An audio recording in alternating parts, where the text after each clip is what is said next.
Well, Chris Minns is the new Premier-elect of the New South Wales Government 12 years after the Labor Party were last in power. Joining me live is former New South Wales Legislative Council member and former Transport Minister Andrew Constance. Thank you so much for your time, Andrew. So what did you make of it last night? Well, thanks for having me on, Janie. And first of all, big congratulations to both leaders. I think they conducted themselves with in high regard. I think they were both respectful of each other throughout the campaign, and full congratulations to Chris Minns and his team, but also, of course, to Dom, commiserations. There is no doubt the elections, when they come around, are about the community, and the community made clear that they wanted to go into a new term with a new government, and that is one in which the Liberals and Nationals respect that community view. It's very important. For us, we will obviously reflect on the outcome and look at many of the issues that happened during the campaign. But moving forward, we are a party of the community, and we've got to reaffirm our community-based principles as we move forward, given the obvious challenges that Australia is now facing economically, with the pressure of interest rates and the cost of living for Australian people. And you mentioned that it was a civil campaign between the two of them. Many people agreeing that with that it was very respectful among both leaders. Are we sick and tired of the opposite, and are we going to see more of this civil kind of debate? Because we're also hearing many commentators saying that it was perhaps a little bit on the vanilla side, a bit boring, but are we going to have the opposite and then us start complaining that it's too fired up? Look, the last 4 years, Australians have suffered enormously. I come from a region where there's still homeless people from fires. You look at the north coast of New South Wales and places like Lismore.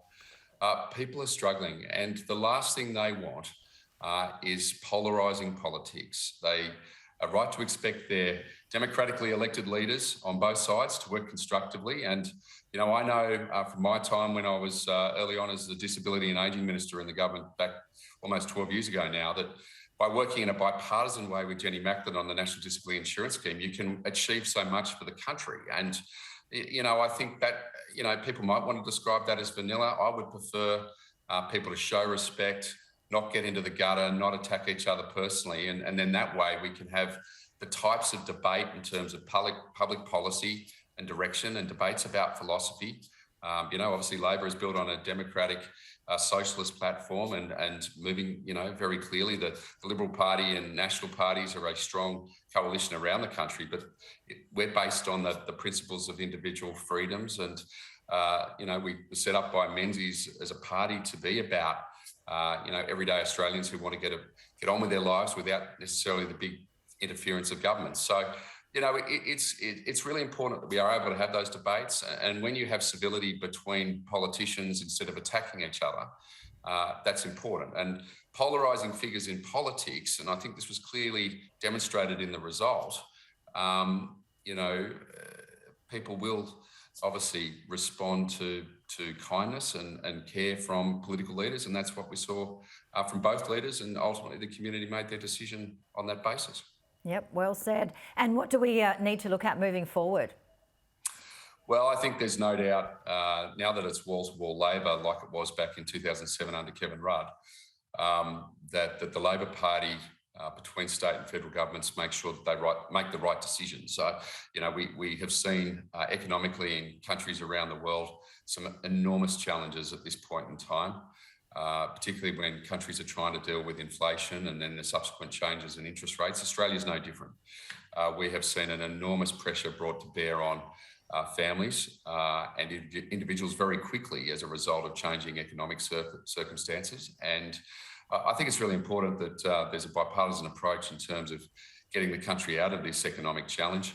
I don't want to see a recession, but I am seeing and hearing, particularly around my region, concerns being brought forward from families who are struggling under financial stress. So we've got that challenge. I think the other thing that voters, are raising on the quiet is this culture of entitlement in Australia. We can't keep going that. And, there's no such thing as a free lunch. It's really important that with that finite taxpayer dollar, that it's spent well to give the best uplift for our community, our productivity, and supporting industry to grow and give the jobs to Australia, both in terms of innovation and education into the future. And that's why it's really important that we see a constructive politics at a time when families are struggling, and that's very important. Certainly in my discussions with Peter Dutton, this is all about the community. That's why we should serve as elected representatives, albeit though I'm not one at the moment, but I recognise the importance of community. And I sense that very much after the unfortunate natural disasters we've had and experienced in New South Wales, particularly with the fires. We still have, quite literally hundreds and hundreds of families who are left homeless by these major natural disasters. And we need a flotilla of builders to be brought in, support for those who are suffering trauma. And, their voice at the moment, I'm worried, is not being heard.